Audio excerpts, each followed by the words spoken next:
Hey there, it's Mackenzie, your host of Winning.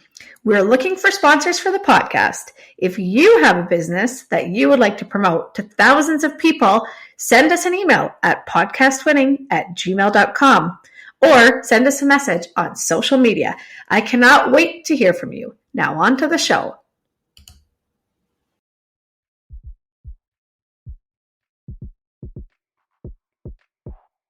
Winning is your guide to making it in business. Join our award-winning host and entrepreneur, Mackenzie Kilshaw, and special guests in casual conversations that will educate and inspire you on your business journey. Winning will help you learn the hard lessons the easy way with guidance from celebrated entrepreneurs and business leaders. It's fun. It's informative. It's winning. Hello, I am Mackenzie Kilshaw, your host of Winning, and today's guest is Leilah Perchaluk. How are you today? I'm good. Excited to be here. Thanks for having me.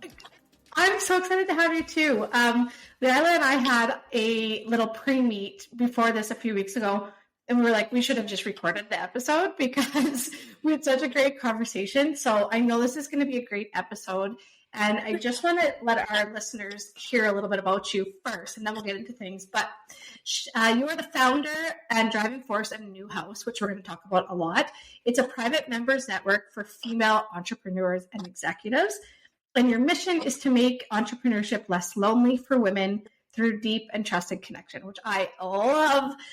You have quite a background from archaeology to insurance and now into entrepreneurship, which is really cool. And you've done event planning, marketing, relationship building, so many aspects of business. So welcome. I'm so pumped to get into all this. Me too. You know, there's a lot to talk about, and I've definitely made some weird shifts in my career, but I'm very happy with where I'm at. And yeah, I think that we definitely should have recorded that first call that we had because we had such a great conversation. And yeah, I'm excited to continue it. Yeah, I totally agree. And I think it's so interesting that you've had such a journey. I mean, started out in archaeology, went to insurance. Now you're in the world of entrepreneurship, and not just entrepreneurship that you're an entrepreneur, but helping other entrepreneurs and females, which is so important to me. And really, that's why I do podcasts, right? Is to help people. So why don't you start off by just kind of telling us a little bit more about yourself and how you kind of started and where you are now. Sure. Yeah. So you spelled it out, archaeology to insurance to entrepreneurship. It's been a journey. And I think when I was in university, I was just really looking for something that interested me, that clicked for me. And that's why I chose archaeology. It's and anthropology. I mean, it's the study of humans and how they create community and civilizations. And it was very cool. I loved it, but I realized I didn't want to dig in the dirt for the rest of my life. Legit, dig in the dirt. Yeah. So when I graduated from university, my only job was to find a job. So I just landed myself at an insurance company doing event planning. And that event planning was not like a sexy cocktail party kind of event. It was insurance events, which are not sexy by any means. But I really had to learn about the insurance industry and what life insurance was all about, disability insurance, the jargon, and how advisors operated and helped people. And I got really into that too. I think that when I'm in something, I want to become passionate about it, so I enjoy doing it. And from there, I decided, you know, if all these other advisors can do it and I'm planning events for them, what if I have someone plan events for me and I'll become an advisor myself? So that's what I did. Exactly. Yeah. And it was a lot of fun. And I'm still kind of in it, but I'm definitely focusing more on New House. But within that time, being an advisor and having my own life insurance agency, I felt really lonely. And I think being an entrepreneur is incredibly lonely. And the further you get in your journey and the higher you get in your career, the lonelier it is. You start bringing on employees and there's just less people that really understand what it's like to have challenges and also have the success of it. And I felt that. So I'm like, I need to build a group that understands me. And that's what I did with New House. So you had an idea and you went with it. Exactly. That's what entrepreneurs do. I love that. Honestly, we talk so much about having a network and having a community and having, the people around you that you can talk to. And when I started out my first business, my clothing store that I had, you're right, the loneliness, and you don't even realize that that's a thing until you're there. And you're like, who do I ask? Like, what do I do? I can't ask my staff because I'm the boss. And I need guidance, or I need to just talk about my day with someone. And if you don't have anyone, what do you do? And most people talk with their spouse or a friend, and they don't really understand it either, right? Unless they're in the same spot as you. Yeah, exactly. And I think that relationship building and the connection that you get from people that are in the same playing field as you, it's unmatched, but it's hard to find because everyone feels lonely. And only a few people are actually taking the steps to combat that. Exactly. Yeah. It's so important because if you are running a business and you have these feelings of loneliness or unsure, right? You're unsure what to do. That can spiral really quick into a bad place. Yeah. Right. And then that affects your entire business because if you're not in a good headspace, nothing's going to go well. Right? It's in your business and it's in your entire life. I'm finding that everything is so interconnected. I mean, your relationship with yourself, your relationship with your family, your relationship with your business, they're all playing at each other. And if one is really falling to the cracks, then the rest might fall too. It's scary. 100%. Yeah. 100%. And I often tell people, stop working and go exercise. Relax, read a book, do things like that. And it's almost like a swear word to tell an entrepreneur, especially when they're first starting out, to don't work today, or don't work for this hour. Maybe it is, but you're right. If one area of you is off, everything is off, right? Yeah. We know that you have something happen to you in the morning that you didn't expect, or you go outside your car once or something, your whole day's wrecked, right? It's as simple as that. And it's partly mindset, but it's partly, like you say, having those feelings of being alone that really can set that off. So why? I mean, have a network, right? Join a new house. Yes, please join a new house, everyone. Yeah. Did you have you've gone kind of from your university to event planning and insurance, and now to really building a community for female entrepreneurs. Did you have a turning point or a light bulb moment where you were like, I need to do this? Yeah.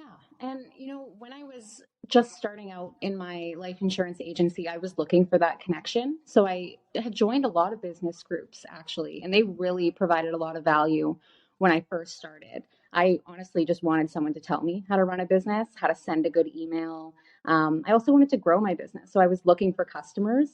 And I think I was joining these groups to do that and to expand.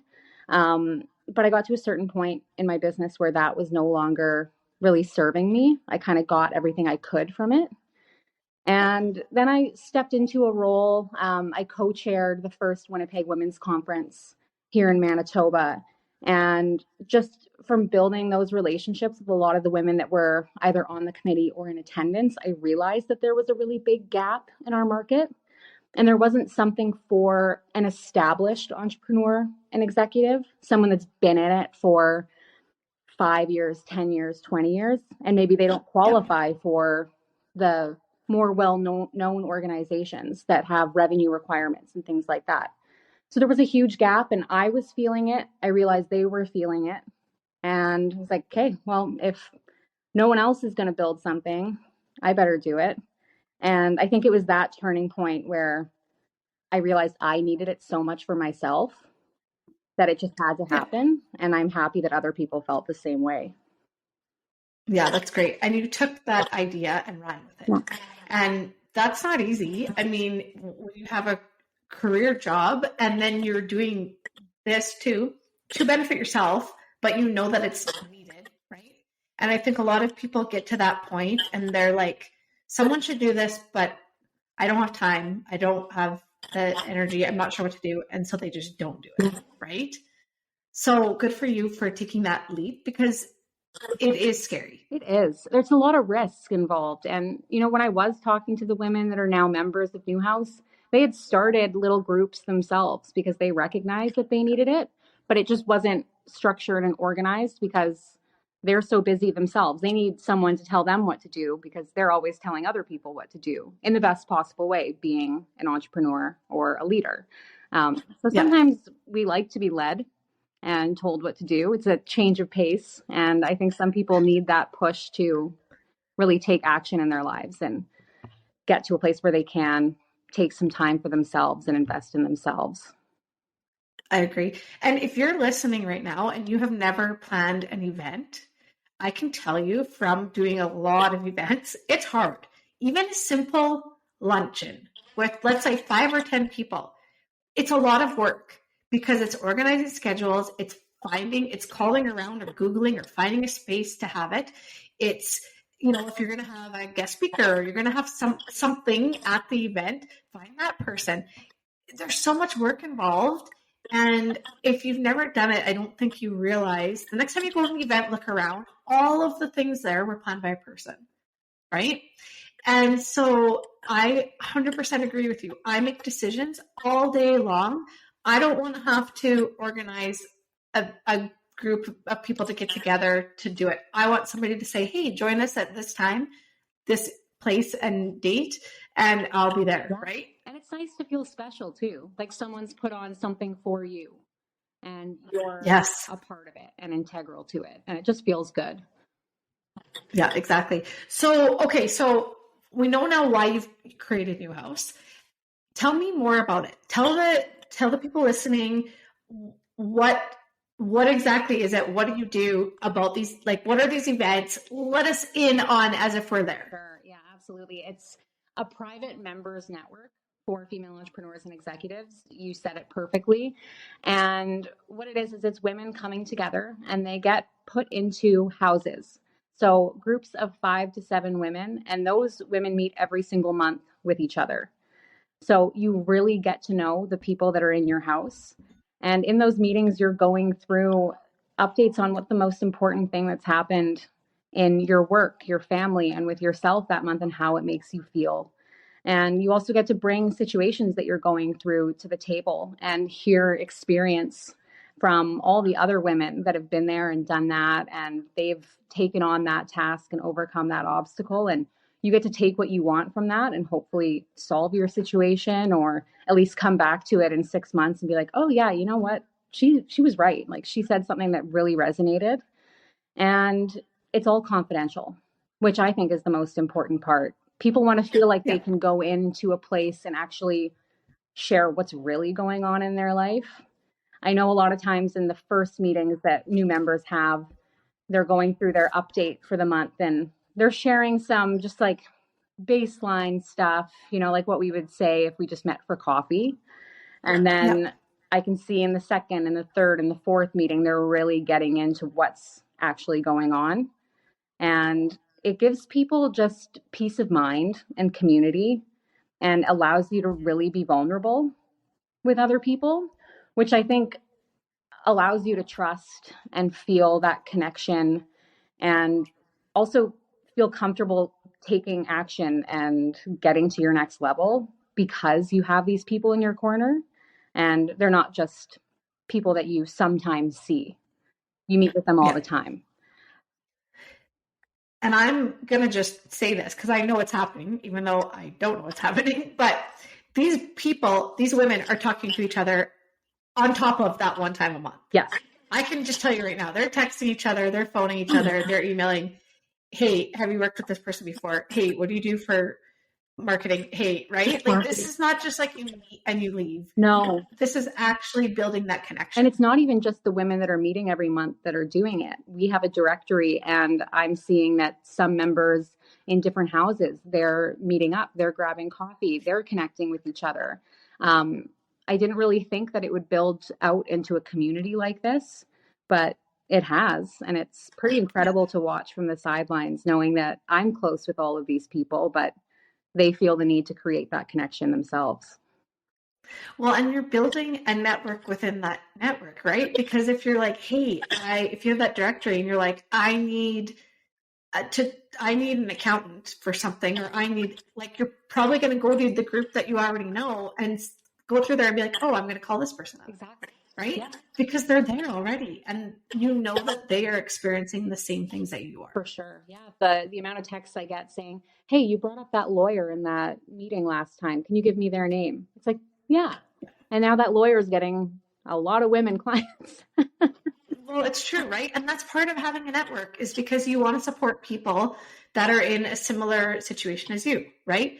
We all know small business and the struggles. And if you are not in small business and you see someone's social media or their marketing, everything is fantastic, right? Everything is rainbows and unicorns, and we're the best, and we have such a great business. But behind the scenes, there are a lot of things that business owner is dealing with. Yeah. Right? It's a highlight reel. And nobody knows about it. Yeah, it's the highlight reel. Exactly. No one knows when that something didn't work, right? That you tried something and it didn't work. People don't know that because they only see what you show them, right? And I think that's so important for entrepreneurs and small business owners, especially when they're just starting out, to realize is that there are going to be struggles and there are going to be pain points. But when you can reach out to someone and ask them for help or ask for advice, it makes it a lot better. Totally. And I always say I would never, looking back, if I had started becoming an entrepreneur and I knew all the problems that I was going to have, I probably would not be an entrepreneur. There are so many things that have happened where it's like, yeah, it would be really easy to give up right now. But I think when you have a circle and a network that you can go to and feel like you can talk to, and also know that the problems you're facing, they faced them 5 or 6 years ago, and look at where they are. They're not new. You know? Yeah, they're not new problems. The same problems happen to everybody, right? Yeah. No, I totally agree. And I think too, even as an established business owner, for example, COVID, I was a business owner for 7 years, I think, just about 7 years when COVID hit. I'll tell you right now, the COVID year was harder than my first year. Yeah. The COVID year threw all sorts of things my way that I had no clue what I was doing, because you had to learn things and learn it real quick, right? Yeah. And so having a network of people to say, what are you doing about this? Oh my gosh, I haven't gotten the rent subsidy yet. What happened, right? Just talking to people got you through that. Yeah. And I think it's so important because we don't know what tomorrow holds, right? So things can be smooth sailing today, and tomorrow something can happen that you need help on, you need guidance. You just need to talk to someone. Exactly. And you can only talk to a certain group of people that understand. Like, I can talk to my boyfriend, Kevin, all day about this stuff, but he's going to roll his eyes and be like, I just want to go for a walk or do something else. Yeah. And who do we always go to? Your spouse, your significant other, your best friend, right? I still go to my dad. I'm in my 40s. I still call my dad up. But like, those people don't always have an answer for you. There's someone you could talk to, but they're maybe not someone that can help you, right? Because it gets pretty annoying to constantly hear, oh, that sucks. It's like, yeah, it does, but what else? Can you challenge me? Can you help me? You know? Exactly. I know you said, I just want to go back here. You said that they're put into these groups. Are those groups, like, do you form those groups based on the industry they're in, or is it all different? How are the groups formed? Well, they're very curated based on your experience, your background, your personality comes into play as well.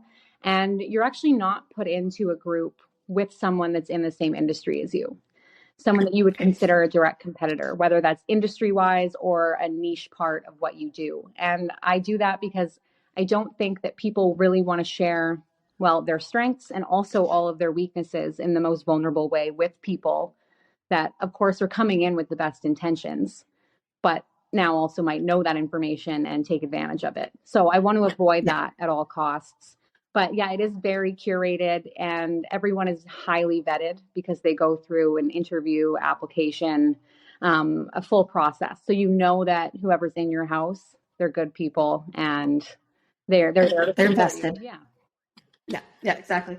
I love how you said about the competition, because it is scary when you think someone's going to know maybe your sales numbers, or someone's going to know. And obviously, if it's someone that literally is your direct competitor, that's going to be a conflict of interest, right? But I think if you look at it like maybe someone that's in a retail service, right? Maybe there's two people that talk to each other. One has a men's clothing store and one has a children's store or something, right? Where they're not competitors with each other, but they're really going through the same sorts of things, which is really cool. Yeah. Yeah. And that knowing that you can talk to someone that's not going to steal your ideas or, right? Like that's important. Yeah, we definitely have. A huge thank you to our sponsor, Just For You Day Spa and Wellness. Just For You is Canada's premier day spa with 5 locations in Alberta and Saskatchewan. The award-winning luxury spa features Leah Reese cosmetics and iconic Betty jewelry that you can also purchase online. Visit www.justforyoudayspa.com to book your service or to purchase a gift card. People that are in the same type of business, whether it's product or service related. And I found that they talk to each other the most, even though they're not direct competitors and they do a very similar line of work. They can gain a lot from each other and also just not feel like they're going to take advantage or steal ideas or bulldoze you in any way. It's great. Yeah. Yeah. And I think too, it's, I always have the philosophy of community over competition. But competition is still real, right? Like you're not going to tell someone it's so, I have to say this is so funny because there was, when I had a clothing store in 2 different cities and there was another retail store, not clothing, but another retail store. And one of the owners, I was an acquaintance with her, didn't know her well, but was an acquaintance with her. And she was always telling me all the, it's fantastic. Business is amazing. You wouldn't believe how good we're doing. You're going to make $1 million a day. Like it was literally like, and I was kind of like, what's she doing that I'm not doing? Because, things were good, but things were not how she talked about. And then one day I kind of had a light bulb moment myself and realized, I don't think things are as good as she said. Because a lot of times people, even though you're not in direct competition with them, they want you to see all the good stuff, right? And they don't want to talk about all the stuff that's not so great. And they keep that behind. But when you're in a group like this, that is genuine connection and people, they are going to tell you all the good, but they're also going to tell you all of the hardships too. Yeah. Right? And I think it makes the person real, right? And as I mentioned, we're only seeing the highlights. Of course, that's all people want to talk about. But you also get to know someone for who they actually are when they're sharing what's going on behind. Yeah. And that's so important. Yeah. Yeah. Genuine connection, right? Often like being authentic. Yeah. When you're authentic, you are going to go so much farther than if you're trying to put on a show. Yeah. It's hard to perform all the time. And I find that whenever I was doing that, because being an insurance advisor, it's not my calling. I love doing it. I loved helping people, but I felt like I was always performing. I was always that cliche insurance salesperson, and it just didn't feel good. It led to burnout, and it made me feel like I didn't really know who I exactly was. And that was really hard.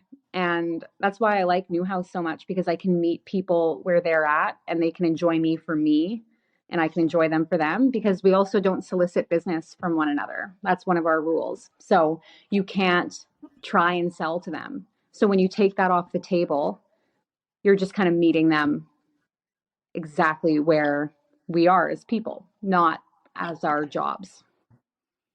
That's great, because that is really what builds that true connection. That is what makes you trust someone. And when you're not getting a sales performance at the end, right? Yeah. Where a lot of networking is, and I'm not, saying anything against networking, because I think networking is fine, but connection is really where you're going to get it. And that goes back to your business too, because when you're actually connected to your clients, your business is going to do better also. Yeah. Right? You want to know you want to know the good, the bad, and all the ugly, and you want the feedback. And when they trust you, they know that you're not just trying to get something out of them. You're genuinely wanting to create a better experience for them and for yourself too, because you don't want to be living inauthentically. Oh, exactly. It's so true. Yeah. You don't want to wake up every day and hate what you're going to do or be like, this isn't me. I know. Because what does that serve you, right? It doesn't. Exactly. Yeah. No, that's great. So talking about community a little bit more, why is it important to have people in the, similar space as you or going through the same things around you? I think we've kind of talked on this, but but I do have a few more things that I think are important to mention. I have had some people approach Newhouse and say, well, I'm at a different level in my business than maybe some of the members are, or vice versa. And do you think that I'd still get the same value? And I just say, you think that your issues might be apples to oranges, but really it's all fruit. We all have the same problems. We're all dealing with the same things, and knowing that people are going through that, whether it's, I hate my employees, I am not sleeping at all at night because I'm really stressed about cash flow. You can be experiencing that in year 3 and experiencing the same thing in year 20. And you're probably still going to want to take the same approach and be a good leader. So having that community of people, no matter where you're at in your business, of course, you still have to be established enough to have had those problems. You're going to want someone to talk through it with and gain some experience from. So I think having the community, no matter what your age is, what your profession is, what industry you're in, it's really important. And I don't think that we get that a lot of the time, because sometimes there's just associations for one industry. And if that's all you're a part of, that's all you're hearing. Yeah, exactly. You don't get any fresh ideas or other perspectives. Well, and I always say too, if I think about it as money, I loved how you did your fruit analogy, but I do a money analogy where I say, if you can't manage $100, then you can't manage 1,000 or 10,000 or a million. Yeah. So if you have problems with 3 employees, you're probably still going to have problems with 10 employees or 100 employees, right? Like it's the same. It might be different scales, but it's all the same issues, right? Or same ideas even, right? It can be, if you're marketing something with a $5,000 budget or a $5 million budget, still marketing. You still have the same goal. Yeah, you want to get it in the ears of people, and how are we going to do that? So all the same problems. You probably want the same solutions. And I think it's just about coming together, leaving the ego at the door, and knowing that people are there for you to support. Yeah. And it's so true when you say age or length of time in their business or industry, you get a lot of great ideas or information from all different avenues, right? So someone, for me, I hate to say middle age, because I'm like, I don't feel I'm middle age, but I'm in my 40s. But someone that's had a business that's in their 50s or 60s, they've got more experience than me, right? But then someone that's in their 20s, they've got more insight into like TikToks and Reels and all of that stuff that I'm like, okay, I know I need to do this, but I'm not trying to do it. So I can learn from either person, right? And learn different things, which is really important. And I think that a lot of the time people have the inclination to want to just trust the person that's been in business for 30 years. But yeah, you're right. Someone in their 20s might know a lot more about the trends right now, what's working marketing wise. I was reading a great book called Tribes by Seth Godin, and he mentioned that it's funny how something that my business has been established for 100 years. That's now looked at as, whoa, okay, I don't know if I trust you. You've been doing the same thing for 100 years, compared to someone it goes both ways. Yeah, someone that's coming in and they are just killing it. They're 3 years in.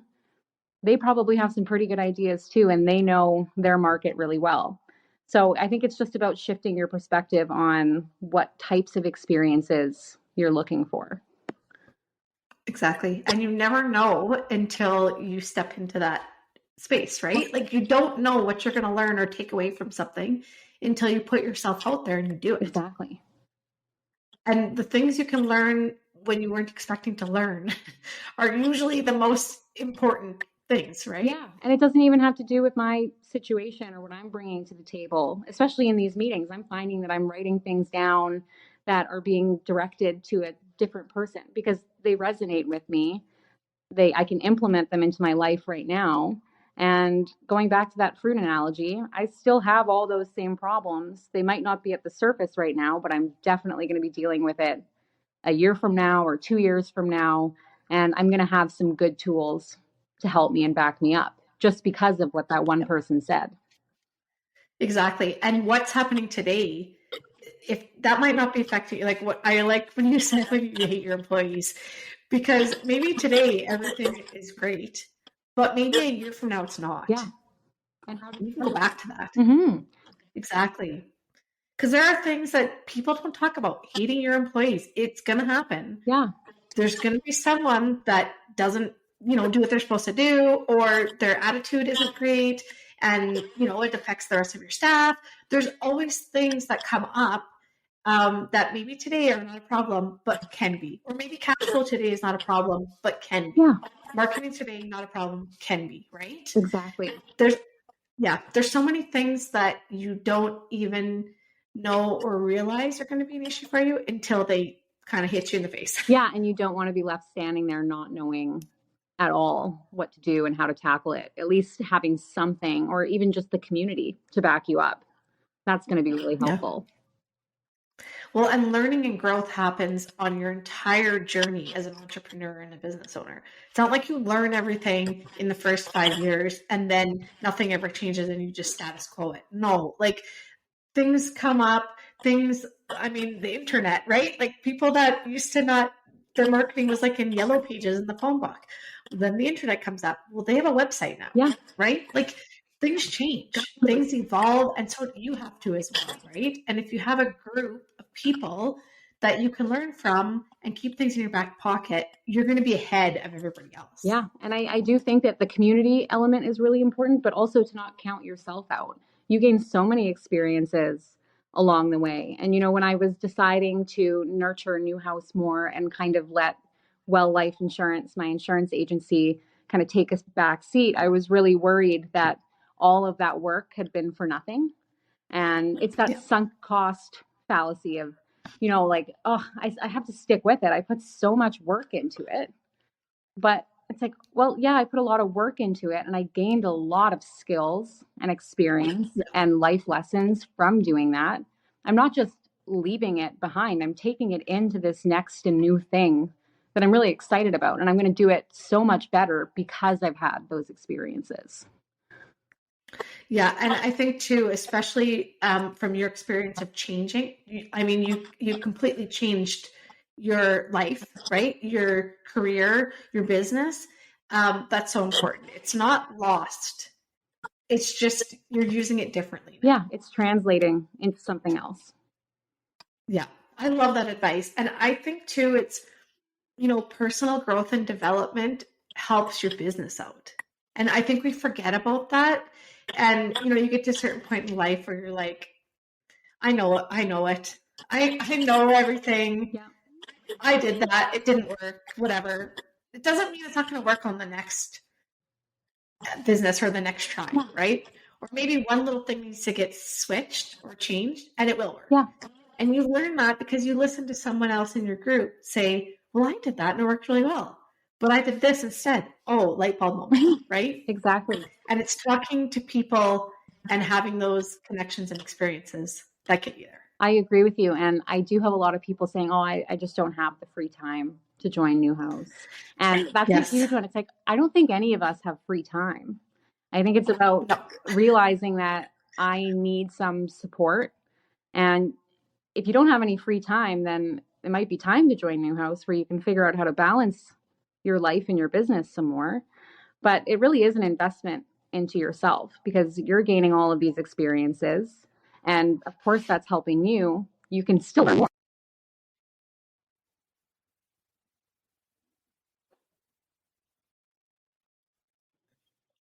Yeah, exactly. I love how you say it's an investment, because I think a lot of times we look at things that either cost us money or take us time. And a lot of your initial thought is, don't have the time. Don't have the time to do it. But if you make the time, and you have that experience, it's probably going to propel you farther faster than if you don't do it at all. Yeah, you need to have a team. I think that that's probably the key element of growth. You can't do it all by yourself. And I think as an entrepreneur, you probably think you could at the beginning, but you look at a lot of these people that are like Forbes 100 people, whatever.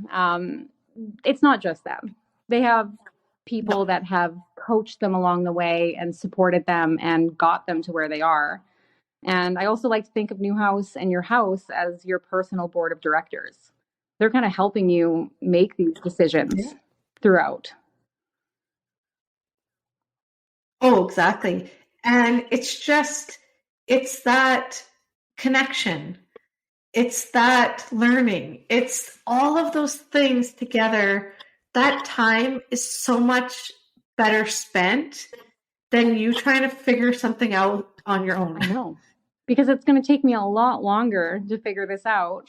It could take me a year to come to a decision, and I could just tell someone what I'm planning and they say, yeah, I did it that way. It did not work. Let's change it up. And you're like, okay, yeah, I'll listen to you. You have a pretty successful operation over there. So it can be helpful in that sense too. Yeah, exactly. Yeah, you have to start looking at that as an investment into yourself and into your business, and not just a time sucker. And I'm the same. Someone asked me the other day what book I was reading right now. I'm like, reading? I'm like, I don't read. I'm not read. And then I was like, why do I not read? Yeah. Like, I kind of was like, I could read for 20 minutes an evening. I could, I can do anything for 20 minutes. That's just 20 minutes. I'm not doing something else, but it would relax me, or I could learn something, or whatever it is. And then I was like, that was a silly thought that I had, that I didn't have the time. Like, that's just such a sorry excuse, right? And I have the exact same problem with reading and also doing other things, where it's like, yeah, I could just read before bed, but no, my phone's right there. I'm going to go on my phone until I pass out. And no matter how many times people tell me, don't go on your phone for an hour before bed, it's never going to happen. So that's I know. Until you make that change. It's a mindset that I have. And if I just switched my perspective, I could tackle that. Absolutely. But I think it comes down to, am I going to make this decision and change the way that, well, I go to bed, or I run my business, or change my life, what have you. Yeah. And change is scary for everybody. I don't know one person that's like, oh, I'm going to change this. It's going to be great. No, you think about change and your initial reaction is like arms up, nervous, like, oh, it's going to take me more time. I'm not going to be able to do this. This is going to happen.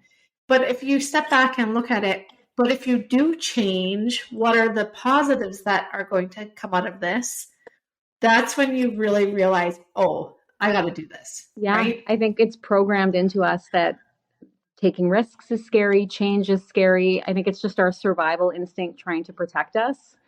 But we often don't look at the positives until we've decided to make the change.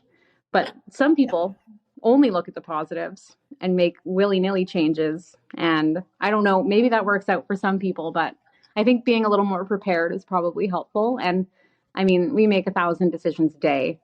They're not all life or death, but some of them are. Right. And having some good thought behind that and people behind it, it's good. Yeah. Well, and I think too, if it's at all intimidating, then the initial reaction is a negative one, right? Because it's self-preservation, right? And I think when you know something like joining Newhouse, when you know that everyone's in the same situation as you, everyone's probably feeling a little maybe nervous. And like you say at the beginning, you're like, I don't know how much to share. I don't want to overshare. I don't want to, but once you know that you're all in it together, and the growth and development and lessons and everything that you're going to learn along the way far exceed that fear, like, go for it. What do you mean? It totally changes after the first few meetings when you realize, like, okay, we're all in this together. We were all in the same place. Yeah. We all made a decision to join for a reason. And you can only get so much value out of it based on the value that you put into it. So you have to give to take. And I can tell you, if you're listening right now, from someone that started my business 10 years ago, new house and having that community, it's going to help you. I'm not even a member. I'm not saying this to I'm not selling it on. There's no kickback here, but I know how important it is because I lived it for 10 years and I understand it. So if somebody's listening right now and they're like, okay, I need to get into this, how does someone join New House? How does that work? So right now we are in Winnipeg and Saskatoon and very open to expanding to other cities as well. If you are in a different city other than those two, reach out to me and let me know, and we could definitely and hopefully plan something in your city and get some houses built there. But if you are in Winnipeg or Saskatoon, what you'll do is you'll go to our website, you'll fill out an application, have an interview, and then from there, once there's enough people to build a house, we like to have 5 to 7. I think that's the sweet spot. Then you'll start your house meetings and you'll really start connecting with these other women. And that's really how you get started. And click back on our website from time to time because there might be some new cities opening up and different onboarding periods.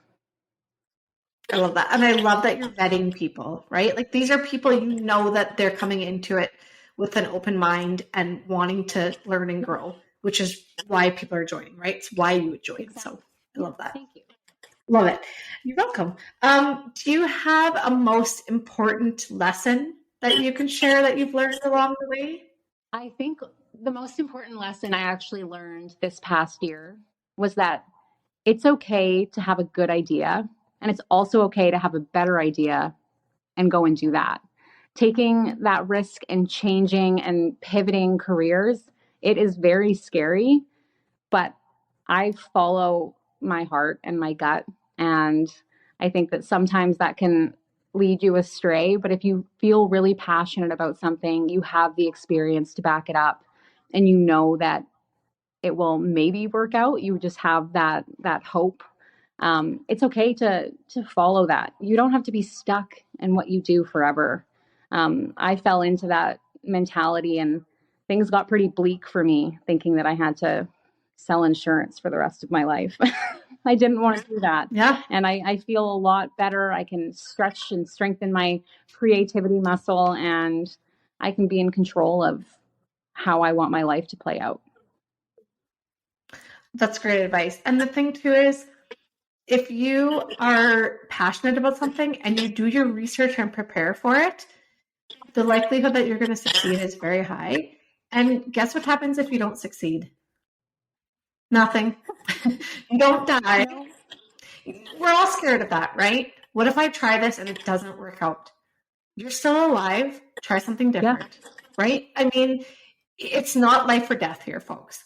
Try it out, because your chances, if you're ready and prepared, your chances of success, I can tell you, are high. Yeah.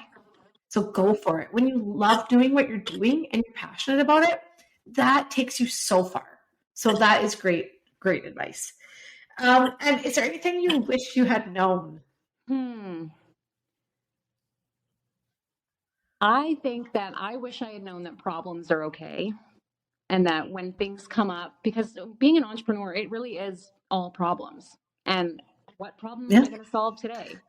And knowing that that is just par for the course, I think that would have helped me a lot earlier on, and realizing that I'm not doing a bad job. This is just what life is. It's problems and solving problems and learning from them.